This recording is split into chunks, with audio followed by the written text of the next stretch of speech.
आज हम लोग को जानना था कि कार्बन क्या करता है। इसके पास दो ऑप्शन हैं, एक तो 4 इलेक्ट्रॉन किसी को दे दे या तो 4 इलेक्ट्रॉन कहीं से छीन के ले ले। अब ये क्या करता है ये इस कहानी में जानेंगे। देखो, कार्बन का एटॉमिक नंबर 6 है। इसका मतलब इसके अंदर 6 प्रोटॉन है और 6 इलेक्ट्रॉन है। प्रोटॉन मतलब पॉजिटिव चार्ज, इलेक्ट्रॉन मतलब नेगेटिव चार्ज। अगर ये अपना लास्ट सेल का चारों इलेक्ट्रॉन किसी को दे देता है तो इसका 6 इलेक्ट्रॉन घट करके 2 इलेक्ट्रॉन हो जाएगा। देखो, पहले तो जितना पॉजिटिव चार्ज था उतना ही नेगेटिव चार्ज था, इसलिए टोटल चार्ज 0 था। लेकिन अब नेगेटिव चार्ज 4 गो कम हो गया है, इसलिए इसका टोटल चार्ज हो जाएगा 4+। तो इसलिए तुम्हारे किताब में लिखा हुआ है carbon can form C4+ by losing 4 electron. अब तुम समझ गए यहाँ पर क्यों C4+ लिखा हुआ है। हाँ, तो आगे बात करते हैं। कार्बन 4 इलेक्ट्रॉन किसी को दे सकता है, लेकिन यार प्रॉब्लम ये होता है कि इसका 4 गो इलेक्ट्रॉन निकलाना बड़ा मुश्किल है। इसका 4 गो इलेक्ट्रॉन निकलाने में ना बहुत ज़्यादा एनर्जी खर्चा हो जाता है।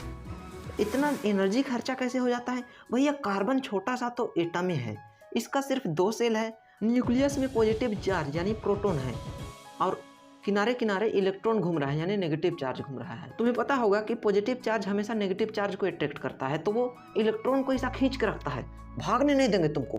अब इतना ज़्यादा अट्रैक्शन फोर्स के बीच तुम उस इलेक्ट्रॉन को निकलाने जाओगे तो सोचो कितना ज़्यादा एनर्जी लगेगा। इसलिए कार्बन इस प्लान को कैंसिल कर देता है। वो सोचता है कि इलेक्ट्रॉन लूज नहीं करेंगे, कोई दूसरा ऑप्शन होगा तो उसको सिलेक्ट कर सकते हैं। देखो यार, इस पॉइंट को अगर तुम्हें एग्जाम में लिखना होगा ना तो ऊपर जो मैं लिखा हूँ ना बस उतना ही लिखना, नीचे का ये तो बस लंबा बनाने के लिए बाद में तुम लिख सकते हो। इलेक्ट्रॉन लूज करने वाला प्लान तो फेल कर गया, अब दूसरा प्लान बचा है इलेक्ट्रॉन गेन करने वाला। कहीं से इलेक्ट्रॉन मिल जाए तो काम चल सकता है। देखो यार, कार्बन में 6 प्रोटॉन होता है, 6 पॉजिटिव चार्ज होता है और 6 इलेक्ट्रॉन होता है नेगेटिव चार्ज होता है, तो टोटल चार्ज 0 होता है। लेकिन जब ये 4 इलेक्ट्रॉन गेन कर लेगा ना, 4 इलेक्ट्रॉन कहीं से ले लेगा तो इसमें टोटल 10 इलेक्ट्रॉन हो जाएंगे, 10 गो नेगेटिव चार्ज और 6 गो पॉजिटिव चार्ज, तो इसका नेट चार्ज हो जाएगा -4। 4 गो इलेक्ट्रॉन कहीं से मिल गया तो इसका दूसरा सेल भर जाएगा। यार, ये 4 गो इलेक्ट्रॉन कहीं से ले करके अपना दूसरा सेल भर सकता है, लेकिन प्रॉब्लम क्या होता है जानते हो भैया? देख रहे हो बीच में केवल 6 गो प्रोटॉन है और फिर ये 6 गो प्रोटॉन को 10-10 गो इलेक्ट्रॉन संभालने बोलोगे तो ये कैसे संभराएगा? 6 गो प्रोटॉन में 10 गो इलेक्ट्रॉन लाद दोगे तो ये तलमरा के गिर जाएगा। एगो एग्जाम्पल से समझो। देखो, तुम आराम से 2 गो अटैची कहीं पर ले जा सकते हो। अटैची समझते हो ना यार? सामान को यहाँ से वहाँ करने के लिए एगो नीचे चक्का लगल वाला बैग जैसा रहता है ना, उसी को मैं बोल रहा हूँ। तो तुम 2 गो उसको आराम से कहीं पर ले सकते हो। अब तुमको बोला जाए कि यार तुम 4 गो को लेके जाओ, तब फिर कैसे करोगे? 1-2 गो एक्स्ट्रा इलेक्ट्रॉन संभलाना होता तो सक सकता था, लेकिन यार 4-4 गो एक्स्ट्रा इलेक्ट्रॉन लाद दोगे तो बेचारा का हालत ख़राब हो जाएगा। तो आंसर में ये लिख सकते हो carbon can form C4- by gaining 4 electron, but it is not possible for 6 proton to hold 10 electrons, so it can not C4- by gaining 4 electron. ऐसा तुम लिख सकते हो। अब इसका दोनों ऑप्शन ख़त्म हो गया। ये इलेक्ट्रॉन ना लूज कर सकता है ना गेन कर सकता है, तो ये बाकी एटम से मिलकर के कंपाउंड कैसे बनाएगा? यार, यही डिप्रेशन में पड़ के ये सुसाइड करने चला गया। ये कार्बन सुसाइड करने चल गया क्योंकि यार वो इधर उधर देखता था, बहुत सारे एलिमेंट इलेक्ट्रॉन को लूज करके और गेन करके कंपाउंड बना लेते थे, शादी कर लेते थे। वो लोग का शादी है ना होता है यार एक तरह से ना। अब ये तो ना गेन कर सकता है ना तो लूज कर सकता है, ये सुसाइड करने चला गया। भैया, ये देख करके ब्रह्मदेव वहीं पर प्रकट हुई। फिर कार्बन बोलने लगा कि यार हमको इस दुनिया में रखा ही क्यों? जब मैं किसी से कंपाउंड नहीं बना सकता तो मैं इस दुनिया में रह के ही क्या करूँगा? तो फिर ब्रह्मदेव बोले कि यार तुम इतना टेंशन काहे लेते हो? मान लिया तुम इलेक्ट्रॉन लूज नहीं कर सकते, गेन नहीं कर सकते, तुम इलेक्ट्रॉन शेयर तो कर सकते हो।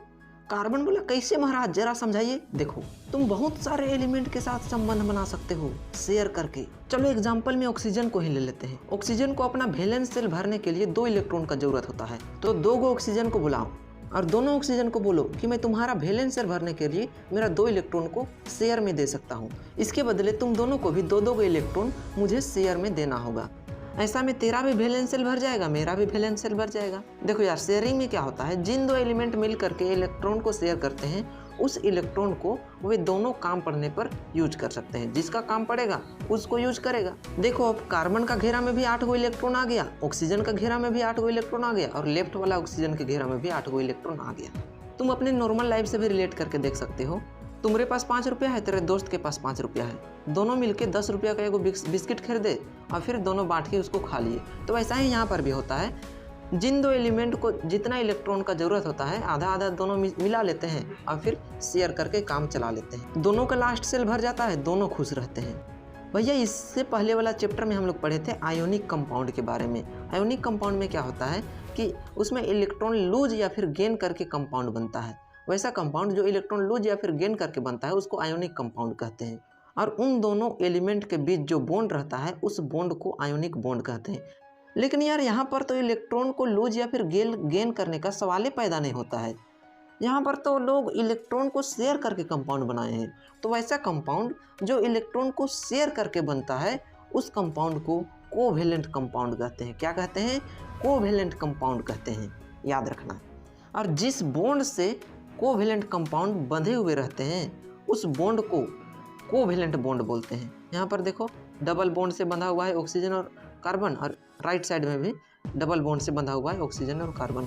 इसको मैं अभी थोड़ा सा और समझाता हूँ। देखो इसको अगर शॉर्टकट में लिखना है तो इस प्रकार से लिखते हैं, carbon double bond oxygen, left side भी और राइट साइड भी।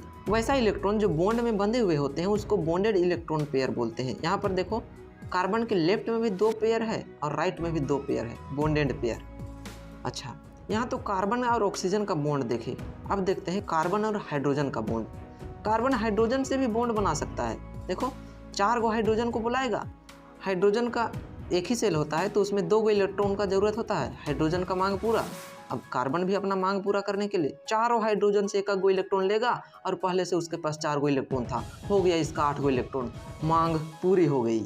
अच्छा यार यहाँ पर तुम अगर ध्यान से देखोगे तो ऑक्सीजन और कार्बन का बॉन्ड को 2 गो लकीर से मैंने दर्शाया और कार्बन और हाइड्रोजन का बॉन्ड को 1 गो लकीर से दर्शाया, क्योंकि यार कार्बन और ऑक्सीजन के बीच डबल बॉन्ड था। देख रहे थे ना, 2 गो बॉन्ड पेयर था। लेकिन यहाँ पर देखो कार्बन और हाइड्रोजन के बीच सिर्फ एक ही बॉन्डेड पेयर है, इसलिए इसको सिंगल बॉन्ड बोलते हैं और एक ही लकीर से दर्शाया जाता है।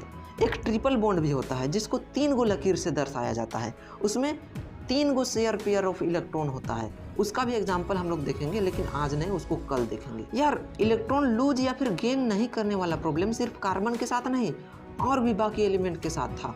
तो एलिमेंट जब कार्बन को देखा कि ये इलेक्ट्रॉन शेयर करके बना रहा है तो ये खुश हो गया, नाचने लगा कि यार क्या बात है, बहुत बढ़िया उपाय बता दिया मेरे दोस्त कार्बन, अब मैं भी इलेक्ट्रॉन शेयर करके अपना बॉन्ड बनाऊंगा, कोवेलेंट बॉन्ड, और मेरा कंपाउंड का नाम होगा कोवेलेंट कंपाउंड। एग्जाम्पल में नाइट्रोजन भी इलेक्ट्रॉन शेयर करके अपना कंपाउंड बनाता है, कोवेलेंट कंपाउंड।